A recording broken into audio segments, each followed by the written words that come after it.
I started feeling not well, and I felt like I was going to faint. So I got out of the bathtub, and when I stood up, I lost my hearing. I couldn't hear anything. Um, I had to lay on the bathroom floor, and I just, sorry, it's emotional. I thought I was going to die. Jennifer, how did you find Carnivore? Well, it was the short answer is about 3 years ago. Um, I had never heard of Carnivore before. I've had a nutrition degree for 25 years.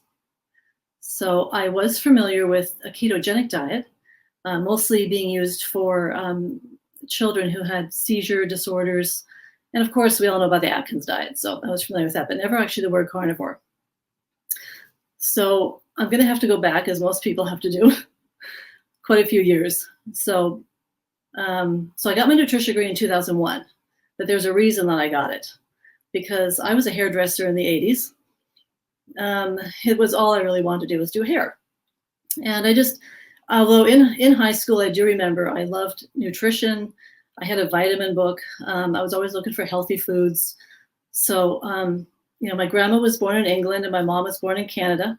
And we had simple meals, nothing. We didn't get the cereals with all the sugar in it and all that kind of thing growing up. We had, oatmeal and things like that. So I was always healthy. And so I had gotten married and I have 4 kids. So at one point I had already had 3 children. And between my 3rd and 4th pregnancy, it was probably, I'm guessing, between 1993 and 1994, I started getting very sick. And it's going to be a little TMI for some people because I have to give a little description of what was going on with me. So just out of the blue, I started having severe diarrhea. No reason for it. I mean, it just seemed to be coming all of a sudden.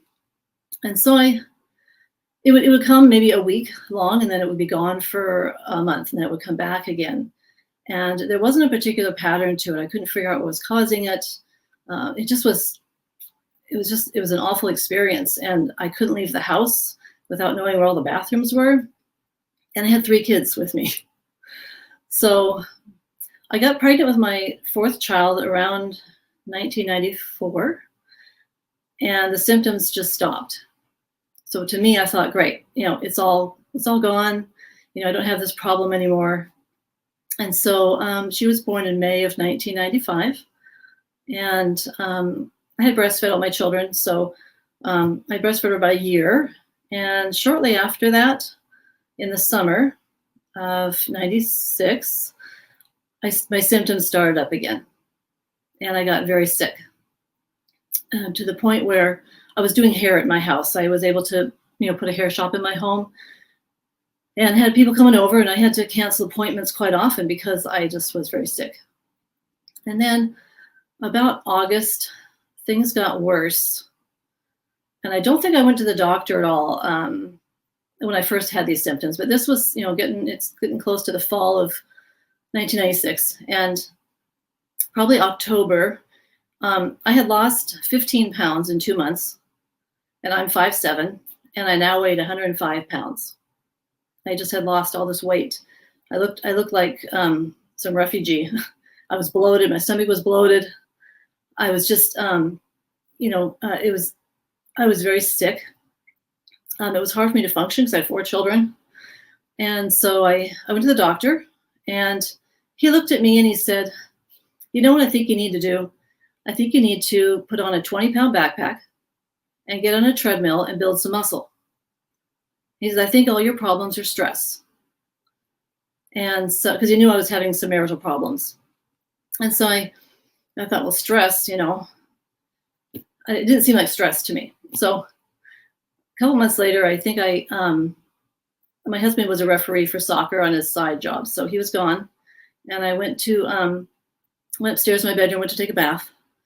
And then when I started feeling not well, and I felt like I was going to faint. So I got out of the bathtub, and when I stood up, I lost my hearing. I couldn't hear anything. I had to lay on the bathroom floor, and I just, sorry, it's emotional. I thought I was going to die. I really was. And I actually prayed on the floor to God to just take me at that point. because I was so sick. I was at 105 pounds, and I was feeling really miserable. So the next day, I called the doctor, and he said, I think you just need to have some Pepto-Bismol and chicken broth, and you'll feel better. So this was my doctor advice the whole time. And so I called my mom. She lived 2 miles away, and she came over and she helped me with my kids. And she could see that I was not well. I mean, I was laying on the couch. I couldn't even get up. And so time went by. After that, I got a little better again, because sometimes this situation always got a little bit better. And it was January, and I decided to go see an allergist, because I thought I've got to be allergic to something I'm eating. So I went to the allergist. It's in Seattle. I live near Seattle. So I did live on an island. So I'd take a ferry, and I had to drive 20 miles to get into the area. So I went to see the allergist, and they got my results back. And I was allergic to a ton of stuff. I was allergic to anything that was green that would grow. I was allergic to my cats, to dust mites. I was allergic to walnuts, eggs, corn.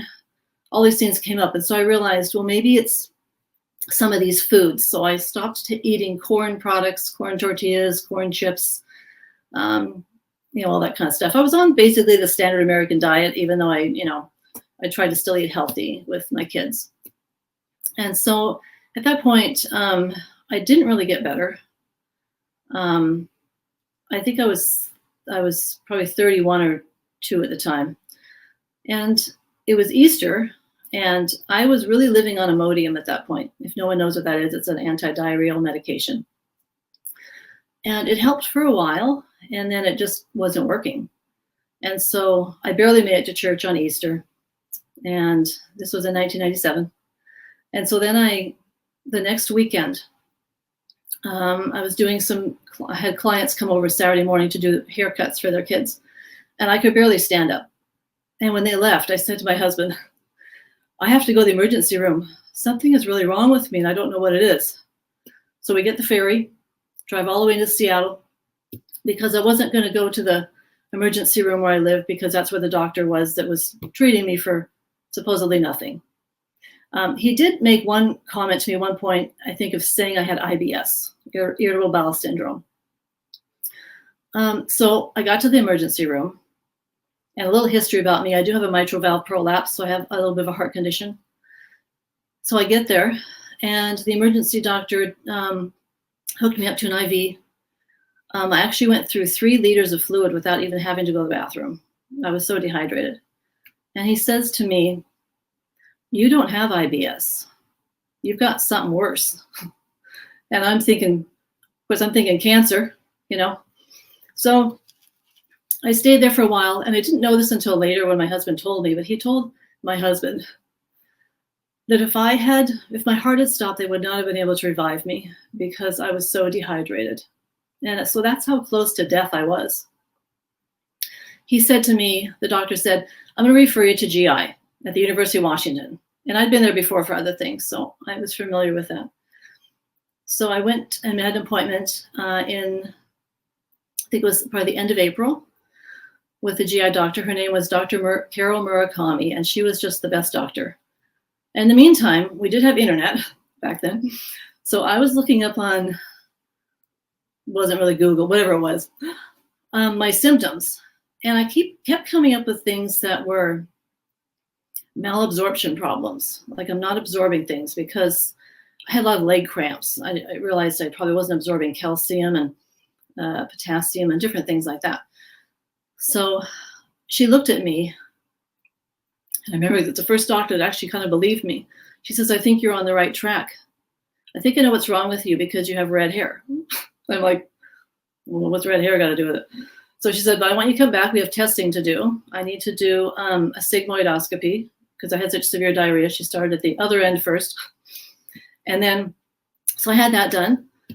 And if anyone's ever had a colonoscopy, it's supposed to be less invasive, because they're only just going in the sigmoid section. And sorry if this is too much information for people. But because she couldn't, and I wasn't hooked up to IVs, I didn't have any medication, because it was just supposed to be a simple procedure. Because she couldn't find anything, she kept going further. And then they were in my colon. and I was in severe pain because I'm having technically a colonoscopy without any medication. And the nurse just kept telling me to breathe like I was in labor. So I'd had 4 home births, so I kind of knew how to do that. But the doctor only did that because she was so concerned about me. So when that procedure was done, everything was negative. So she said to me, okay, I think what we need to do is an endoscopy. So we have to look at your small intestine and see what's going on with that. Because she already had an idea what it was, but didn't tell me. And so I booked that appointment, but the whole procedure sounds so frightening to me. I had a nurse friend that went to our church, and she says to me, oh my gosh, that procedure is like a garden hose going down your throat. And of course, that didn't help with my stress level. And then my father-in-law at the time, he calmed me down because he had had it before. He said, don't worry about it. It's not that bad. And it wasn't, actually. It was a fairly easy procedure. So after that, I had to wait for test results. And about probably a week later, I got a call from her, and she wanted me to come in. And so I went in there, and she says to me, you have celiac disease. And a lot of people are familiar with celiac, but I didn't even know what the word meant. And this was back in 1997. So I said, what is celiac disease? And she's like, well, it's a genetic disease from Northeastern Europe. And what's happening is you're eating gluten. And I said, what's gluten? And I baked bread. I baked everything. I was a scratch cook. I did cookies and breads, and I didn't know what the word gluten even meant. It's not on the flour label. So she's like, well, it's a compound, a protein that's found in wheat. And she said, it's destroying your small bowel. And what's happened is your body is eating your small bowel. And the whole condition makes you so you can't absorb anything at all. So I was relieved to know it was something that I could change. And it wasn't cancer, because I just thought I have 4 kids, I'm gonna die. So I went home and I started looking on the internet about gluten. I can't remember. I did see a dietitian. So I went back to the University of Washington. It could have been the same day. I think they had an opening for me to go in. And so this was my first experience ever meeting a dietitian. And it was not a great experience. I went in there and she says to me, okay, so you need to not eat gluten. So she goes to the printer, takes off a piece of paper, 1 sheet, hands it to me and says, here's all the foods you're not supposed to eat. And that's all she gave me. And I went out the door. And I'm like, well, what am I supposed to eat, though? I just had a list of what don't to eat. I was like, it just really irritated me that I didn't get any thorough information at all. So I went home and I started Googling on the internet. I found some really great associations like the Celiac Sprue Association, Gluten Intolerance Group out of Seattle.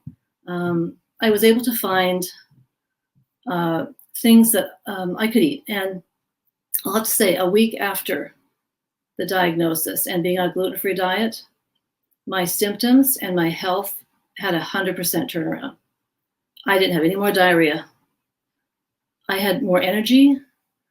And it was a huge relief to me, because for 3 years I had been weak and attached to the toilet every 15 minutes sometimes. And so it just was kind of the light at the end of the tunnel you see. It just changed my whole life. I got to kind of take a look at my life now, realizing I'm not going to die. So, and because of the way that dietitian meeting went, I thought to myself, I want to go back to school and I want to get a nutrition degree. So this was 1997, I got diagnosed. So 1999, I found a program in Seattle. So I still had to every day take a ferry and drive, an hour into Seattle and go to college there. So I found this course. So my credentials, so I got my nutrition degree in 2001. I'm not a registered dietitian. I didn't really have time to go through that long of a program. I went through a different one. So it was a dietetic technician program. So my credentials are NDTR, Nutrition and Dietetics Technician Registered. So what I do is I'm like the assistant to the registered dietitian, just as a physician's assistant would be an assistant to the doctor. So you've got your doctor and then you've got your physician's assistant. That's like the RD, and that's like my role. And quite often, a lot of people, I do respect dietitians. I'm not going to bash them, but their degree is mostly in chemistry, biology. They learned how to do tube feeding, which was never an interest of mine. So they do a lot of that, and their programs really are not revolved around food. So I liked mine because mine was a intense 2-year program, no electives. It was all core classes on diet therapy. We had, a semester of that. We learned about disease states in the body, the organs. We had anatomy and physiology. We had nutrition through the lifespan, so from a baby to an old person. And during the program, I would be able to go to hospitals. I would go to senior centers. I would be able to go to do my internships at these different places. And depending on, I had friends in the class I had made, and it was interesting to see what they chose as their interns. I chose the medical side. Other people chose a cafeteria at a business. So all they're doing is really cooking food for employees and really not learning anything about nutrition. So you could really kind of fine tune your program if you wanted to. And my whole goal, even when I went to school, was the gluten-free diet. And so that was kind of my focus, because since that was what I had, I could relate to it. And I actually was useful in my class because I was educating all of my classmates about the disease. Because at the time I got diagnosed, my daughter, who was 7 at the time, my oldest daughter, almost 8, maybe closer to 9, I'm sorry, 9. She was having the same problems I was having, diarrhea, and she was going to the nurse during recess because she was sick. And so I knew she was sick because it wasn't during class. And when I finally got diagnosed, I took her to the pediatrician who had seen her many times. So her doctor was seeing her, my doctor was seeing me, and neither one of them could figure it out. And so he looked at me after he realized what it was that she had, and he said, "I wonder how many other children I've missed a diagnosis with." So he really kind of realized at that point. And back in the day of 1997, celiac disease is 1 in every 5,000 people. Now today, it's 1 in every 100 people. So that's why doctors were not diagnosing very well. So fast forwarding, I did get a job at a hospital in 2001. That was the end when I graduated. And I'd already been there for my internship. So I already knew the people that were there, and I really enjoyed the hospital. It's a #1 heart hospital I live in Washington State in the US, and it's one of the #1 heart hospitals. And so I loved it. Actually, I was working on the heart floor. I worked in the critical care. And I was doing things that really the RDs should have been doing. I did a lot of educations for diabetics, congestive heart failure. I was the person that they saw before they went into their surgery, for bypass surgery, valve replacements, just various things. And diabetics were sometimes in there just because they were struggling. They had to be, on insulin. So I really enjoyed my job there, and I worked there probably for close to 8 years. I was on the congestive heart failure board. I was revising their diet for a healthy heart. So I was doing what I was taught. Diabetics, they could have, most people had 300 or 400 grams of carbs a day. So diabetics were around 200 grams of carbs a day. And that seemed low to me. But looking at my own diet, I kind of felt like a hypocrite, because even though I'm gluten-free, I didn't eat a lot of bread or carbs. I had sandwich, or I had, piece of toast with breakfast, but I wasn't really into sweets. I never really had a big sweet tooth. I was more into more like cheese and salamis and things like that. So during the time I was at the hospital, I had patients ask me, "Do you have an office outside?"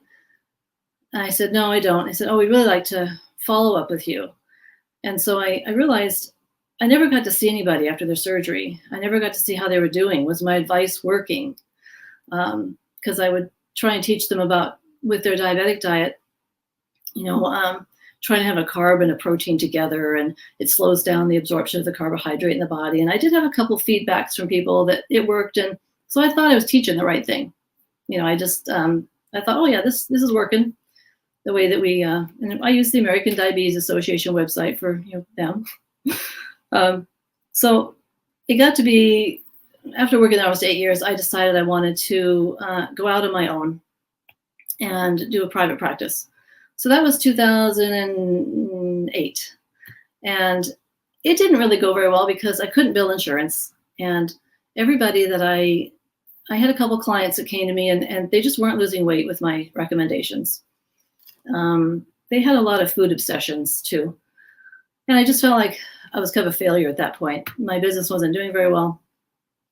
So I kind of stopped doing that for a while and just, I decided to become a personal trainer.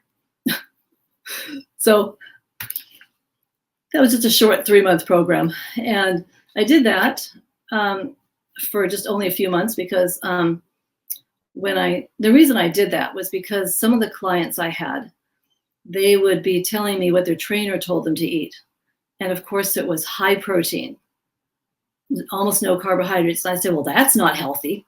We can't be having no carbohydrates. You're not going to get any ATP in your muscle to be able to lift the weights and do all that stuff, So I went through my personal training program.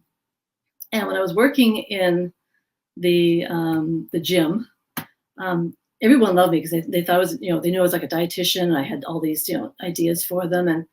But I only lasted 3 months there, and I got fired because I was not selling all the supplements that they wanted me to sell.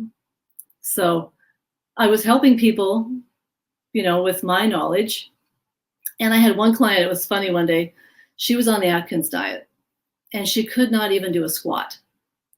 She just couldn't do anything. And I'm like, that's because you're on a high protein diet. You don't have any carbohydrates in your body. That was my thinking at the time, that this whole Atkins diet was what was sabotaging her exercise. So after that, I was kind of glad to be out of there because my thinking did not align with the gym. And so at that point, let's see, at 2000, I want to go back a little bit. In 2008, my dad had a heart attack and I just left the hospital. So I left in September of 2007. He had his heart attack in February, and in March he had a 6-way bypass. So he was the patient that I had talked to every single time I was in the hospital, but I wasn't working there anymore. So after his heart surgery, I tried to help him with what to eat. He loved milk and soda crackers, and he'd have those every day. And so I tried to get him to incorporate a little more protein in his diet. Because for a diabetic, I did know, he was also diagnosed diabetic, and that's really what caused the clogging of his arteries was the diabetes. So he doesn't listen. He's an engineer. He worked for Boeing, so he didn't listen to any advice I gave him. So his disease progressed. And 2013, my mom and my dad got removed from their home. My mom had Alzheimer's, and her mom had Alzheimer's. My grandma lived to be 102. My grandmother was born in 1894, and she was in World War I.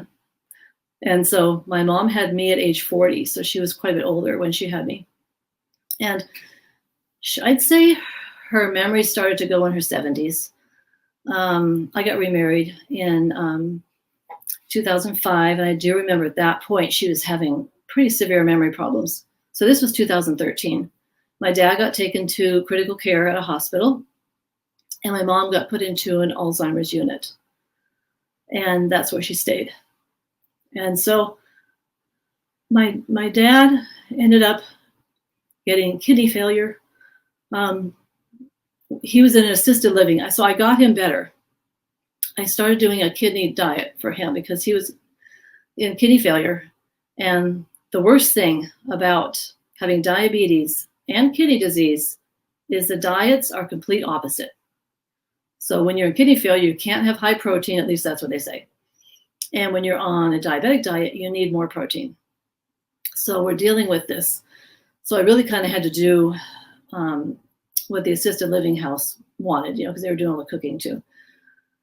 So he was doing okay for a while, and then I believe it was 2016, he had a bit of a crisis, and he had to go in the emergency room and have a port put in for dialysis. And then he had to be on dialysis. And then in March of 2017, he passed away. We had him in hospice, and then my mom passed away in 2019 at 94 years old. So she was actually 9 years older than my dad. He died at 83, and then 2 years later she died. So now here I was kind of somewhat, still kind of, I didn't, in 2018, just after my dad had passed away, I got a job at WIC, which is Women, Infants, and Children program in the US. And it's really a food subsidy and nutrition education program for moms and children from infants to up to age 5 who are low income. And I became certified with them, and I spent about 2.5 years working with them. And I loved the clients. We had a large cultural group. We had Hispanic women, people from India, the Ukrainian people came over during their crisis situation also. And I just enjoyed sitting with people, talking to them about nutrition. And I also at that point knew a lot about many other types of things because I worked in a hospital. So I was helping, just, giving them good advice on what to talk to their doctor about if they were having problems. And then 2019, I just started feeling very strange. And my blood pressure, which had always been normal, I was going through menopause at this time, I believe. So yeah, about a couple of years in or more. And so my blood pressure was 200 over 100. And they say you can't feel it when you have high blood pressure, but it felt like low blood pressure to me. I was like, I couldn't think. So I went to the walk-in clinic. They didn't know what was wrong with me. And I ended up going, well, prior to that, I did have a sinus infection, and then they put me on antibiotics. And so then I got the horrid thing that you get from the hospitals, like the C. diff, which is when all of your good bacteria is gone. And so that's kind of when all this stuff started with me. So I got that cured. And then I was just, I had lots of things going up. The high blood pressure, my fasting blood sugar was a little bit high. And so they finally resolved my blood pressure problem, but I never knew the cause of it. And for me, I'm like, I need to know the cause of what's causing this, because I didn't know if it was stress. I didn't really feel like I was under a lot of stress. So 2020 hit, and I had labs done. My annual visits are usually around May with my doctor. And so I went in and things seemed okay. My blood sugar was still a little bit, fasting blood sugar was a little high. I think my A1C was like 5.8, which that's not where I wanted it to go. It's still normal, but it was too high for me.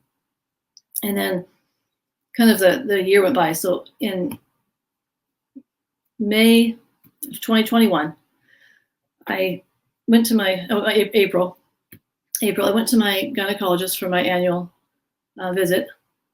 But I was a little bit of a mess because my brother-in-law had passed away in April. He was a policeman. He had passed away at 55 of a heart attack. And it was pretty devastating for my sister to have to go through that.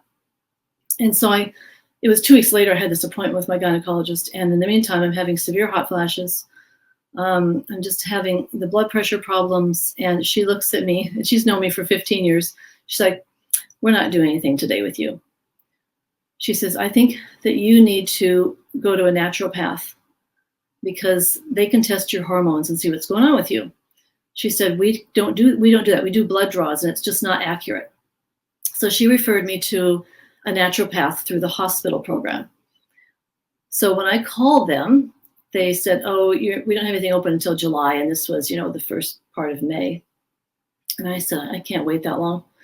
So I just went online and Googled my local area and found a naturopath.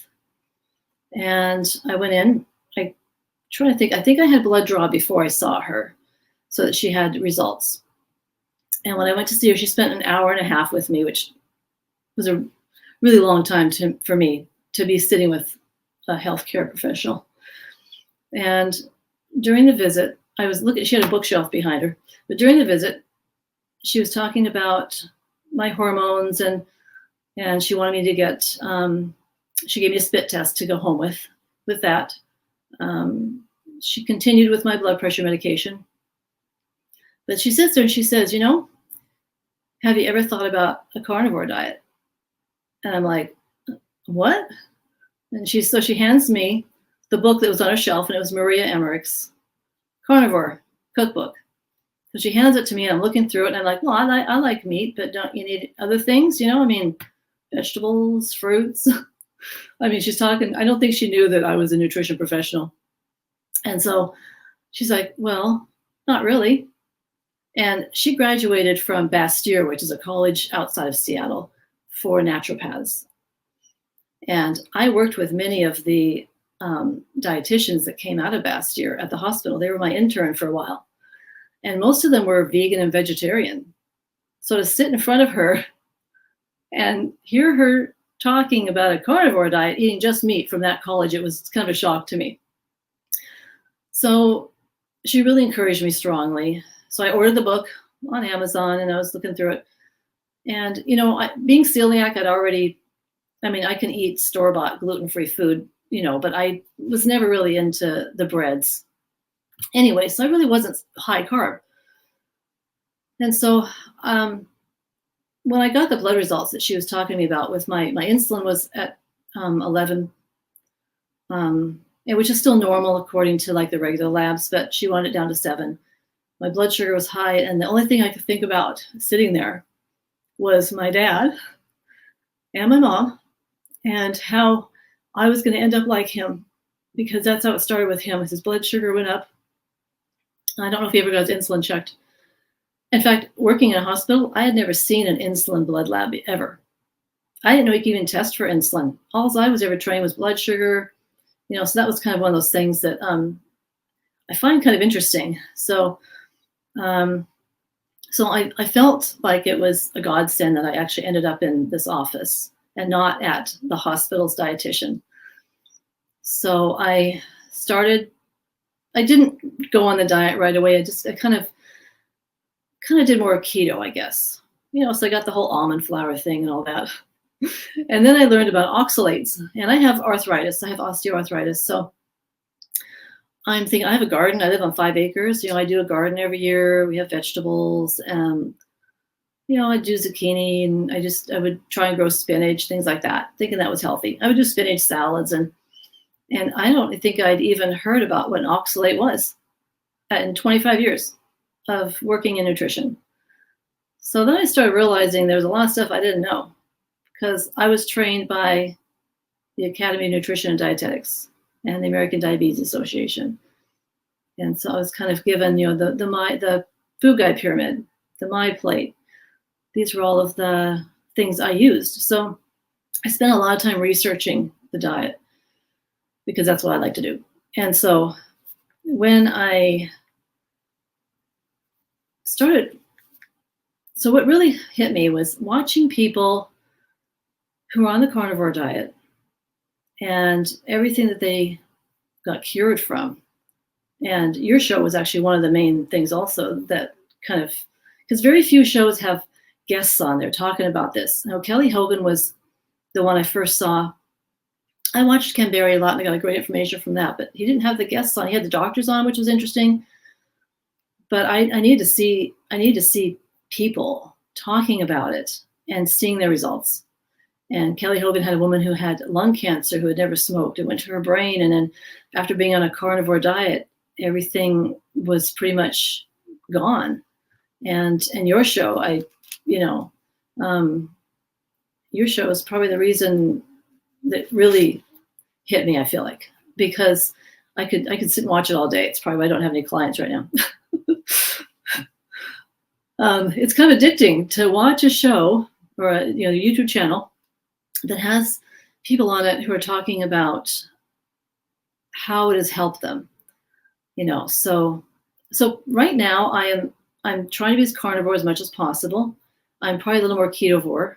I will have a green bean now and then, or some broccoli, but when I do put it on my plate, some of it's still there. I used to love vegetables and love all that. But it's funny, after, just eating more meat, and I just don't have a taste for the vegetables as much anymore. So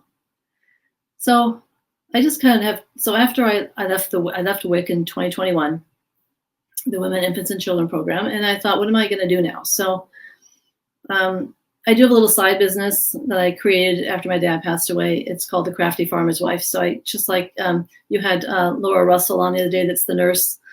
She does skincare products. I kind of do the same thing. So I do lip balm and I do tallow, lotion, creams, whatever, and make soaps. I do everything in my basement. I have a whole setup down there. So I do kind of dabble in that, but I still wanted to get back into nutrition.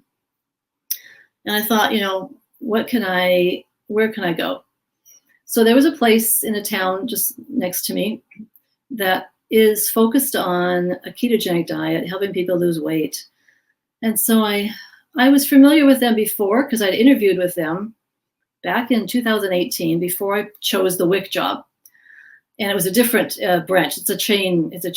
I'm not going to name it, but it's a chain weight loss company. And the reason why I didn't accept the job there was because it was so Atkins based. And at the time I hadn't come around yet. So I chose the WIC job instead, but then I ended up not working there after summer of 2021. So right next to my naturopath's office was this low carb diet place. And so I had Googled them and they were actually hiring. So I contacted the lady and I said to her, I'm really interested. I am low carb myself, ketogenic. And she's like, oh, great. Come on in for the interview and everything. So I walked in. The whole room is filled with cardboard boxes on the shelves with food in them. So all the food is in a cardboard box. And so I went back and I was talking to her. And when I kind of knew that, I thought, I can't accept this job. I said to her, so do they eat real food? And she's like, well, it's a program. So we really want them to just eat what's in the box so they don't, go from you. So I think it was like dehydrated type foods and things. Or they do have kind of a recipe plan. You can go with it. And I'm not saying it's all totally cardboard, but it was a lot of ingredients. And there was still a lot of boxes that had net carbs on them. And so I kind of just told her that I wouldn't be able to start right away anyway, because I had family coming to visit and I didn't want it to be unfair to her that she needed someone. But really deep down, I knew in my heart, I said, I can't sit there in front of people and give them all this boxed food that they're paying for. So I started looking around and somehow I found the Primal Health Coaching Institute. And that was really from, I think it was Ken Berry and his wife, Nisha mentioned it. So they mentioned this, that's where the coaches that they have are from. So I looked up online, and of course I wasn't going to go through the whole program because I already have a nutrition degree. So I found a certification on there that I bought that was a functional therapeutic diet specialist. So that specific certification deals with paleo, ketovore, ketogenic, and carnivore diet. So I thought, well, this is great. And it also deals with elimination diets, the autoimmune protocol, SIBO, all those other types of bacteria overgrowth and all that. And I thought this is because I really wanted to narrow my nutrition coaching to something more specific. And nobody really knows what an NDTR is. So having a certification in a functional therapeutic, people are looking for that nowadays. They're looking for the functional part of all that. So I went ahead and I did complete that. So I'm in the process now. I have a website ready to launch. And my focus really is not dealing with people that are necessarily overweight, although I'm perfectly happy to be doing that. I've never been overweight myself, and I know that it's hard. That's kind of one reason why I didn't accept this one job at the ketogenic diet place, because people need to relate to you, and they really try and hire people that have been overweight, been on their program, and then shown how it worked. So I really just want to focus on kind of what my parents went through. Alzheimer's, my grandma died of Alzheimer's. She was probably 20 years of not knowing who she was, because she lived to be 102. And my mom, same. And I just, I got my genes tested and I have the gene for Alzheimer's. Doesn't mean it will come about, but that's one of the main reasons I'm also trying to be more strict with carnivore, because it is the cause of Alzheimer's is quite often gluten, dairy, sugars, all of that. It just attacks the brain that way. So that's kind of where I'm at right now. I'm trying to kind of start my business, and I decided to call it Primal Path Wellness. And the tagline is finding your path to wellness. So not everybody is going to be jumping into the carnivore diet right away. I found out when I tried to do that, my digestion was not good. And also I was on a lot of vegetables, so I probably had a lot of oxalate problems with that and not realizing what was going on with me. So I think sometimes people need to be guided into, kind of ease into it. I've heard stories where people just jump into it and they do great. I did not.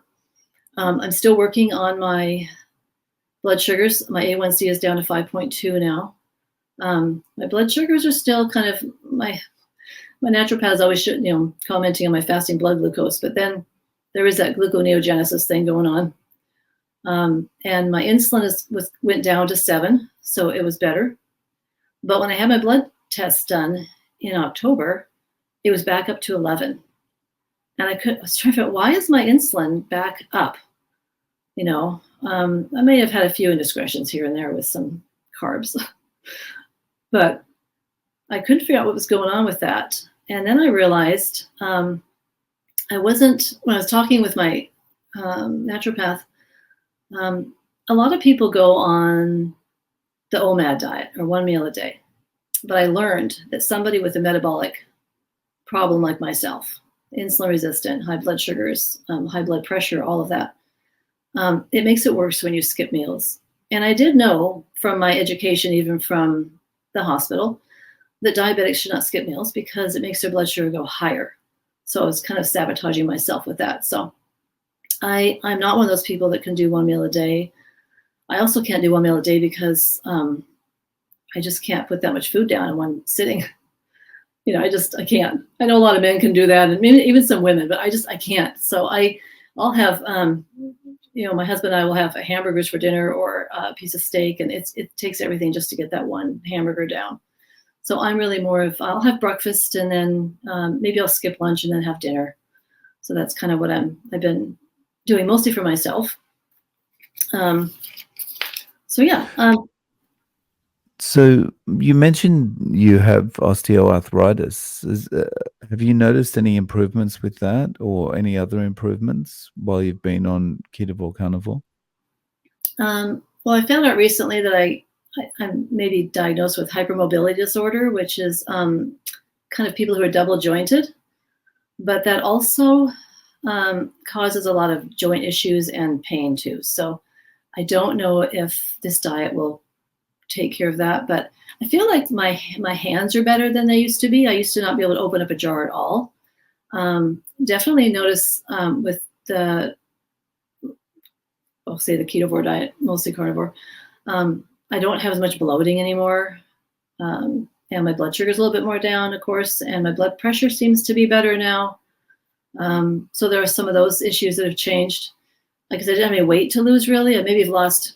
I have a thyroid disorder, so I'm on thyroid medication. So usually if I gain a few pounds, like 3 or 4 pounds, it's usually the thyroid needs adjusting. It's not really from food, or I'm not an overeater. I've always been an intuitive eater, and that's what I like to always have. When I had clients, that's what I'd always was trying to get them into, was intuitive eating, eating when you're hungry and stopping when you're full. But that doesn't work for everybody, because sometimes people just don't have that stopping factor. They just keep eating and eating and eating. So that plan does not always work on everybody.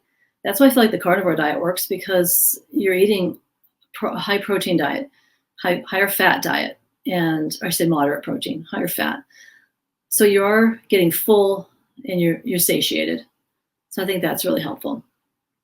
I did have some takeaway things though for people that I think are important. I think it's important for everyone starting the diet to get a baseline on your labs. That way you know what's going on. And of course, my labs, my cholesterol is high for the first time in my life, which is kind of funny. So my cholesterol has always been great. My LDL, I should say. So my LDL is probably, it's not that bad. My total cholesterol is probably 220, but my HDL is 80 and my triglycerides are 42. So I don't really care about my LDL at the moment. And I'm not really going to a regular doctor. My naturopath is my primary care doctor. So but getting a baseline in your labs is good. And the thing I also like is Ken Berry has that book, No Nonsense Labs. I like that book because when you get your blood taken and you get your results back, the results are always higher than I know a lot of the carnivore doctors would like it to be. And with his book, it shows what the levels are in the lab and then what the optimum level is going to be for what they all feel like is the most important. And so my naturopath is in line with all of those too. So, and then getting rid of the seed oils. I was still using canola oil even just last year, not really realizing, I didn't do corn oil and those kind of things, but so now I do not. I mostly use butter now. But I have to laugh because the Today Show last week had one of their dietitians on that's a regular, and the whole setup was about oil. This was probably probably last Thursday or Friday. And so the guy that was the moderator, he's like, well, so are these all healthy? Are these always all good for you, the oils? And she's like, oh, yes, they're all good for you. And they had avocado, and then they had canola oil, soybean oil. There was a couple other ones. And in the very end, they had coconut oil. And she's like, but I'm sorry, this one is not healthy. And she's like, sorry, all you keto people out there, And so the guy's like, so you're saying these are all healthy, these other oils? She's like, oh, yes, don't worry about it. The only thing you have to worry about is portion control, because oils are fat, so it has a lot of calories. So I'm looking at this, and she's a registered dietitian. So it kind of frustrates me that people watch that and then they believe it, because dietitians are supposed to be looked at as being the experts in nutrition. So that's kind of hard. But and then one of the things, just getting rid of the processed foods. Anything that is not, like you say, shop the outside of the store, not because when my naturopath told me to do this ketogenic diet, I was looking down the cracker and cookie aisle, looking at all of the net carbs and all that kind of stuff. And this is all new to me. This is something I've never been taught. So it's just been, it's an interesting. So I just have really I cleaned out my whole pantry. Trying to, I will do, like I said, I'll do some vegetables. I'll do maybe some cucumber, and I do grow cucumbers every year, and I make pickles out of them, and I give them a lot away though. So, but the focus of my diet is really meat based. Most of it, 98% of it. And so another thing is really, I think it's important for people to find support. I've seen a lot, but my husband is very supportive. When he found out that this is the way I should be eating, he encouraged me. I mean, he didn't, and he's, I do keep, my house doesn't have any wheat products at all. Even it hasn't for years. So I do still buy a loaf of gluten-free bread for him, or he'll use some gluten-free tortillas if he wants. But for the most part, he's not 100% carnivore. But he's trying to be low carb as possible. But he's always been very supportive of me, knowing how sick I was, and and I just felt like what was happening to me was a domino effect, and you got to stop that domino effect. And it's great if it's through diet. I mean, I'm not have to take any medications to reduce my blood sugar.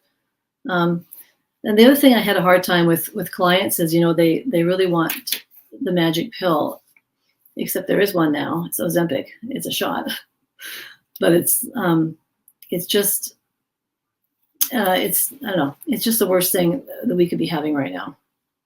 And I've heard that a lot of the companies are coming on board. Like GNC now is a section for all the side effects of Ozempic. And then Kellogg's company, doesn't just make cereal. They also make a medical grade tube feeding, and they have all these, things that are for the hospital use. They are now coming out with high protein meals in the freezer section. So everyone's making money off of the Ozempic, because when you're on it, you're losing water and muscle, and that's all you're not losing fat really. You're losing weight, but it's not the good quality. And I don't know why. I know a couple people on it, and I'm just trying to say, just eat meat, and you have the same effect as Ozempic for weight loss, except it's better quality weight loss. You're losing that fat. It's hard to give that advice though when you're going up against all the marketing messages that are out there, right? And I know, and I think it's people are so desperate. The one person I do know that's on it has got liver problems, diabetic. They're very, very unhealthy. And so this is the only thing right now that the doctor was suggesting, which is unfortunate. But honestly, if you're going to be going to the dietitian, you're not going to get any great information either. I'm not trying to bash dietitians, but I think if we give them time, I think things are going to change a little bit. I have to do continuing education credits. Every 5 years, I have to do 50 credits. And so I started looking on the places that I buy them from. So, and I was shocked to see Gabrielle Lyon's book, Forever Strong, is actually one of the credit classes I can take. And there's some other ones on there by some doctors that are definitely ketogenic doctors. So because that's on there, I feel like it's getting more recognized. And if anyone ever wants, and the other book I like that I haven't gone through much yet is the one that I think someone mentioned it to you the other day. It's by Catherine Shanahan. It's called Dark Calories, and it's about how vegetable oils are destroying our health and how we can get it back. So this is what I wish the dietitian on the Today Show would have written or read before she went on the show. Because I think, like me, it's kind of embarrassing. I mean, things I was teaching people were not helping them, and they probably were making them sicker in some way. When I talk to people, I remember talking about canola oil, and I had one patient say to me, "Well, that's a terrible oil. That's from the rapeseed." And I said, "Oh no, yeah, it is, but that particular version of it is used in industrial machinery to lubricate machinery. So that's what the rapeseed." But I said, this has all been filtered and whatever. I don't know if I knew what I was talking about, but it's kind of funny. So yeah. So going forward, I mean, this is the way you're going to continue with your diet? Oh, for sure. Yeah. Because I can see how sensitive my body is to sugar. When I had a few discretions, maybe in the fall, and I got my labs back. No, October was fine. When I got my labs back this past April and things were elevated again, I'm like, I'm realizing how a tiny bit of carbohydrates can affect me because I'm not healed yet. I'm still in a metabolic state, and I need to have maybe my 3 meals a day. So for breakfast, I do eggs and bacon and things like that. And dinners, I'll do, we do steaks. I like to grill a lot. Tonight we're having meatballs. And I'm always, this diet is hard for me because growing up and even being in nutrition, you have to have 3 things on your plate, right? You have to have your meat, your vegetable, and your starch. And I'm not a big eater, so, I can be fine with maybe 6 meatballs. But I'm looking at my husband, I'm saying, do you want me to make something else for you? Are you sure you have enough? He's like, I'm fine. So it's really getting out of that mentality of having to have 3 things on your plate, so.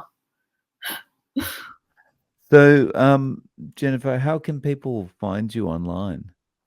Well, I'm just launching my website soon, or you can email me. So my website is primalpathwellness.com. And then the email that goes with that is info.primalpathwellness@gmail.com. And my website's not up yet. It's ready to go. I think it's a fear factor of mine. When you start a new business and you just it's pressing that button just to get it launched. So I do offer free consultations because I want to make sure that I'm matched with someone who is, if we can work together. If you're vegan or vegetarian, it's probably not going to be a great match. I mean, I can try and help you, but it's not what I'm educated in. So it's kind of not my focus anymore. But yeah, you can email me if you have some questions or if you want to talk about something. I'm there to listen to you too. Awesome. So I'll link to your website and the email address below. That'd be great. Jennifer, thank you so much for coming on and sharing your story with us. I really appreciate your time. Yeah, thanks for having me. I really appreciate it.